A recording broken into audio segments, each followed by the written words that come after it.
اللہ اللہ اللہ اللہ۔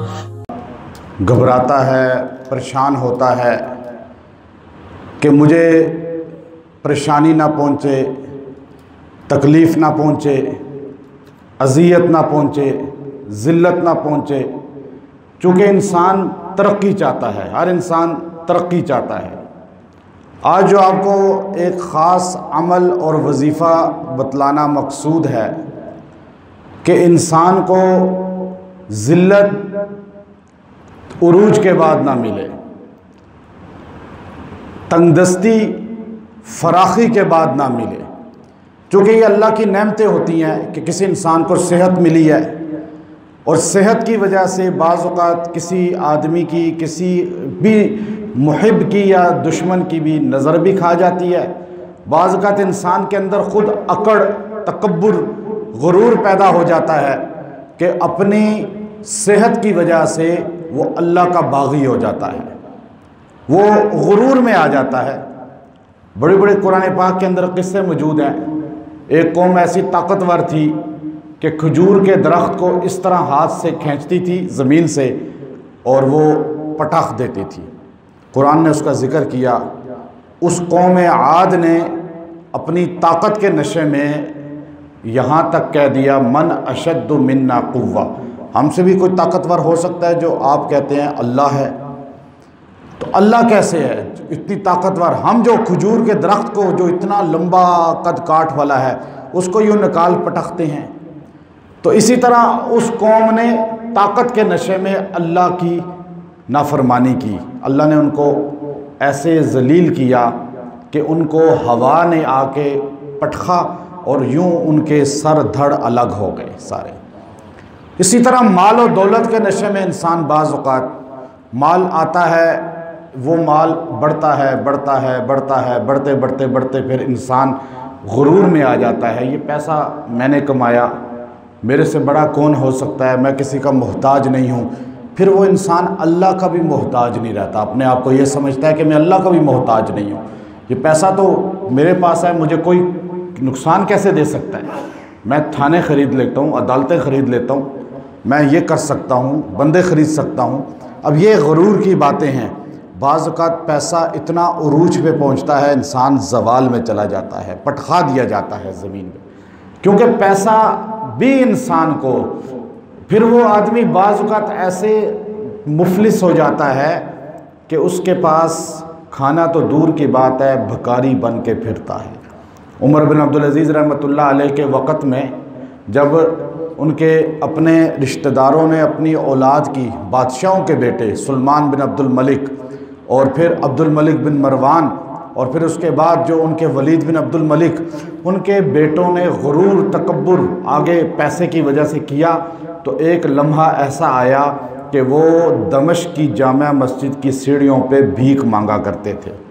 اب یہ زوال انسان کو نہ ملے عروج کے بعد، یہ وظیفہ آج بتانا ہے آپ کو، تاکہ اس میں ہم اللہ کے ساتھ بھی تعلق رہے گا ہمارا۔ اب یہ انسان کو جب پیسہ ملتا ہے، پھر وہ جب زوال کی طرف آتا ہے، طاقت ملتی ہے، زوال کی طرف آتا ہے، تو وہ زندگی کا سب سے انسان کا ذلت کا دن ہوتا ہے، ذلت کا دن ہوتا ہے وہ، چونکہ اس سے نعمت چھین لی گئی۔ یہاں ہمارے ملک کا بادشاہ تھا، پہلا گورنر جنرل تھا سکندر مرزا، غرور میں، تکبر میں، دین کے خلاف، علماء کے خلاف لب کشائی کرنے میں ماہر اور مشہور تھا، اور اس نے بڑے غیر شرعی قوانین بھی بنائے۔ اللہ نے ایسا زوال دیا کہ آخری زندگی میں انگلینڈ کے ہوٹلوں میں برتن دھویا کرتا تھا، برتن دھو کے زندگی گزاری ہے اس نے، مفلسی کی زندگی گزاری ہے۔ کہاں گورنر جنرل پاکستان اور کہاں اللہ نے زوال دے دیا پھر۔ تو اسی طرح اللہ دکھاتے ہیں عروج کے بعد زوال انسان کو مل سکتا ہے، ہر عروج کے، ہاں جب سایہ آپ دیکھتے ہیں زوال کے ٹائم، اس سے پہلے سایہ جب آپ کے قد سے لمبا ہو جاتا ہے تو یہ کس چیز کی نشانی ہوتی ہے کہ اب زوال شروع ہونے والا ہے۔ یہی ہے نا سائے کو آپ دیکھتے ہیں۔ اب جب آپ اپنے آپ کو بڑا سمجھنا شروع کر دیں اپنے قد سے مراد یہ ہے کہ انسان سب سے زیادہ ضعیف ہے، انسان کی کوئی طاقت نہیں ہے۔ ابھی بیماری آ جائے، پریشانی آ جائے، آفت آ جائے، اسپتالوں میں جا کے دیکھیں، تھانوں کچہریوں، اب جیلوں میں دیکھیں، جب انسان اپنے آپ کو بڑا سمجھنا شروع کر دیتا ہے تو وہ انسان کے زوال کی نشانی ہوتی ہے۔ اب اس زوال سے بچے انسان، اس بیماریوں سے۔ آپ صحت مند ہیں، یہ عمل کریں جو ابھی میں بتا رہا ہوں۔ آپ پیسے والے ہیں، یہ عمل کریں، صحت آپ سے چھینی نہیں جائے گی موت تک انشاءاللہ۔ اگر آپ پیسے والے ہیں، آپ یہ عمل بلا ناغہ کریں، آپ سے دولت پیسہ بڑھے گا، چھینا نہیں جائے گا موت تک۔ اگر آپ کے پاس اختیارات ہیں، اقتدار ہے، آپ کسی منصب پر ہیں، آپ اس عمل کو کریں، آپ سے وہ منصب چھینا نہیں جائے گا، آپ کی عزت میں کمی نہیں آئے گی، آپ کی عزت بڑھے گی، آپ کی صحت بڑھے گی، آپ کی دولت بڑھے گی، آپ کے پاس اولاد ہے، صحت مند ہے، اچھی ہے، فرمانبردار انشاءاللہ آپ کی رہے گی۔ آپ یہ عمل کریں گے، آپ کی اولاد آپ کی نافرمان نہیں ہوگی۔ اگر یہ عمل کریں گے، آپ کے اندر غرور اور تکبر نہیں آئے گا۔ کتنا نسخہ مجرب ہے وہ عمل خاص۔ اللہ تبارک و تعالیٰ نے سورہ اعراف کے اندر ایک جملہ ارشاد فرمایا، تبارک اللہ رب العالمین۔ کیا ہے؟ آپ سارے پڑھی، تبارک اللہ رب العالمین۔ کتنا آسان جملہ ہے۔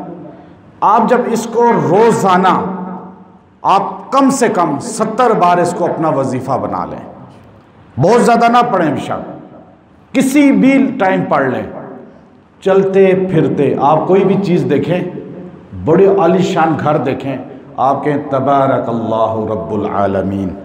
کسی صحت مند کو دیکھیں، کسی کو ترقی کرتا دیکھیں، حسد نہ کریں۔ ہمارے ہاں حسد انسان کو کھا جاتا ہے۔ ہمارے ہاں اکثر بیماریاں جن لوگوں کو لگی ہیں، 95% لوگ میں دعوے سے کہتا ہوں حاسد ہیں جو بیماریوں میں مبتلا ہیں، اندر سے مختلف بیماریوں کا شکار ہو جاتے ہیں دیکھ دیکھ کے لوگوں کو، وہ ترقی کیوں کر رہا ہے، اس کو یہ چیز کیوں ملی ہوئی ہے۔ آپ کہیں تبارک اللہ رب، آپ کو وہ چیز ملے گی انشاءاللہ۔ اگر آپ کے پاس نہیں ہے، آپ کسی کی دولت، کسی کا گھر، کسی کی گاڑی، کسی کا رتبہ، کسی کی ترقی دیکھ کر آپ یہ جملہ کہیں، اللہ اس کو آپ کے شر سے بچا لے گا اور اللہ تعالیٰ آپ کو وہ نعمت بدلے کے طور پہ عطا فرمائے گا۔ یہ جملہ جامع ہے، مختصر ہے، اگر اس کو آپ روزانہ معمول بنا لیں، ساری زندگی پڑھیں، ایک تو 70 بار کا ہے۔ اگر آپ چاہتے ہیں کہ آپ کو کوئی بھی معاملہ الجھا ہوا ہے، آپ کا کوئی مسئلہ حل نہیں ہو رہا، کہیں پھنس چکا ہے، کیس پھنس چکا ہے، کوئی بھی زندگی کا مسئلہ ہے، چاہے وہ بیماری ہے، چاہے وہ کوئی بھی پریشانی ہے، چاہے آپ کسی بھی معاملے میں الجھ چکے ہیں، سخت یوں ایسے الجھ چکے ہیں کہ اب آپ وہاں سے نکل ہی نہیں سکتے، کوئی اسباب ہی نظر نہیں آ رہے، وکلاء کہہ رہے ہیں جی میں کچھ نہیں کر سکتا، اگر ڈاکٹر کہہ رہے ہیں جی ہم کچھ نہیں کر سکتے، اگر آپ کے پنچایت برادری خاندان کوئی مسئلے میں الجھی ہوئی ہے، وہ کہتے ہیں جی ہم کچھ نہیں کر سکتے، آپ بالکل نا امید ہر معاملے میں ہو جائیں، اس عمل مجرب کو آپ 40 دن 313 مرتبہ روز عشاء کے بعد پڑھیں، اول آخر 11 بار درود ابراہیمی پڑھ لیں، انشاءاللہ 40 دن میں آپ کا وہ معاملہ سیٹ ہو جائے گا۔ تو یہ قرآن حکیم شفا ہے۔ ہم قرآن سے آپ میرے پاس آتے ہیں، میں آپ کو رہنمائی قرآن سے کرنے کا پابند ہوں، تاکہ آپ کا تعلق کس سے جڑے؟ قرآن سے جڑے گا۔ قرآن شفا ہے انشاءاللہ۔ اللہ تبارک و تعالی ہمیں اس کا فیض عطا فرمائیں گے۔ وآخر دعوانا ان الحمد